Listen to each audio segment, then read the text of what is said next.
Ladies and gentlemen, it is time to blow the smoke of clarity onto the news events of the day. And what do we have to talk about today? Well, exciting news out there. There is a COVID vaccine, and it has been thoroughly tested. At least 50% of the population of one office may have received the vaccine and may or may not still be sick. So rush out there and get it. Get it now. Get in the front of the line. But let me tell you about the disease first. Or not the disease, the cure. My notes here. Well, first of all, we always use a 100% NewsGuard yellow verified sites. And here we've got The Onion, one of the most reputable sources of news and information out there. They peel back and see what's on the inside and make it cry a little bit. Lab assistant who accidentally poked self while preparing syringe becomes first American to receive COVID-19 vaccine. Now that's how you do it, right? New York. In a historic moment that marked the nation's boldest strike yet against the coronavirus pandemic, officials reported Monday that lab assistant Alexander Durrell became the first American to receive the COVID-19 vaccine after accidentally poking himself as he prepared a syringe. Unfortunately, we couldn't document the momentous occasion because we were still in the back and no one had a camera ready. But here he is, said Dr. Helen Gigat of Long Island Jewish Medical Center, motioning to the lab worker who managed to inoculate himself when he tripped on a trash can and knocked over a tray that sent the syringe he had just filled with the Pfizer BioNTech vaccine flying into his arm.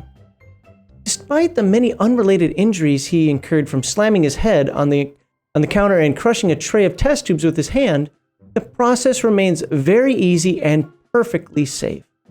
And we consider this a success. In fact, after being treated for multiple lacerations and broken ribs, Mr. Durrell has been discharged from the ER and is already back at work, sweeping up the broken glass. Probably chewing on it too, but we'll get to that. Durrell later became the first American to receive his follow-up dose of the vaccine when he reportedly slipped on a puddle of his own blood, fell backward into a shelving unit, and knocked over several dozen syringes that impaled his legs, chest, and face. Look, I wanted to laugh about this, but let's get serious for a moment. How can we trust this vaccine if our medical professionals can't keep their balance around it? Are they really this clumsy, or is it the medicine itself? How do we know what he was injected with now? You need to look into this. We need to find out what is the vaccine actually full of, at least in him. If it cured him, is it mixed with other medicines? I mean, he had how many syringes hit him at the end there? Is it full of dust bunnies? Can we just go get all that stuff that, underneath the refrigerator and inject ourselves with that and we'll be fine? Maybe that's the cure. Maybe it's Fukushima water. Who knows? Chili sauce from the trash can? Dr. Pepper can full of ashes from somebody's cigarette?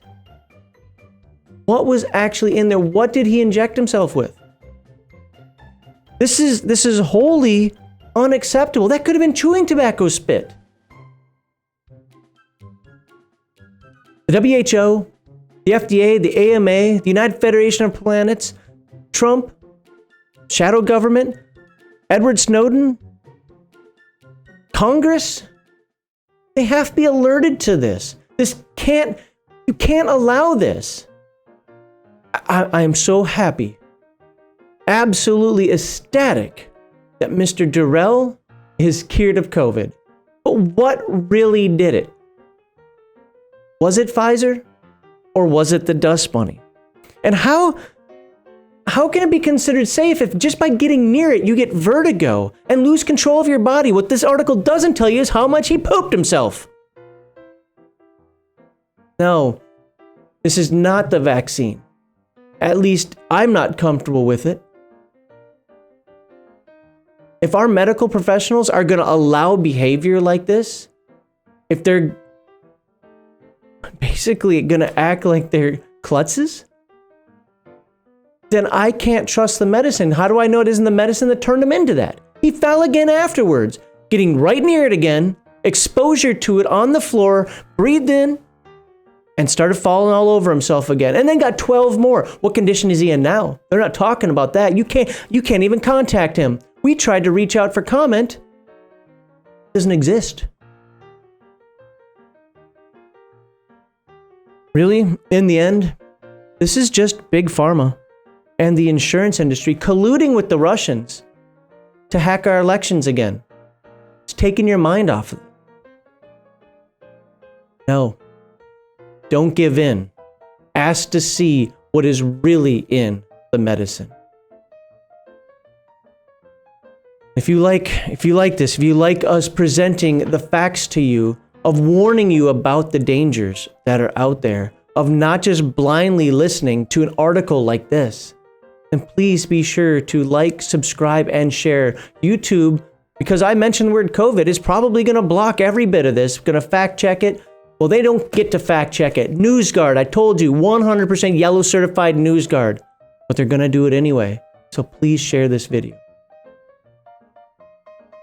Blowing Smoke News.